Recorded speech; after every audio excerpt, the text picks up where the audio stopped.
राज्यर मुख्यमंत्री सहित कथा हे प्रधानमंत्री नरेंद्र मोदी। मध्यप्राच्य युद्ध भितर मुख्यमंत्री मान सहित प्रधानमंत्री करेंगे गुरुत्वपूर्ण बैठक। संध्यारे वीडियो कॉन्फ्रेंसिंग जरिया मुख्यमंत्री सहित आलोचना करेंगे पीएम। मध्यप्राच्य युद्ध एवं यार प्रभाव नहीं आलोचना हेब। राज्य में लगी रही स्थिति को नहीं प्रधानमंत्री को अवगत कराई पारंती मुख्यमंत्री।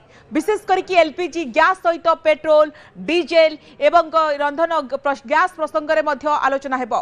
से भली प्रवासी प्रसंग में आलोचना हो पारे, कारण अनेक राज्य प्रवासी माने निज राज्य को फेरिबा आरंभ करिसेंती। टीम इंडिया स्पिरिट नहीं काम करने परामर्श देबे पीएम मोदी। तेबे एई बैठक में सामिल हेबे नहीं निर्वाचन हेबाकु थिबा राज्यर मुख्यमंत्री।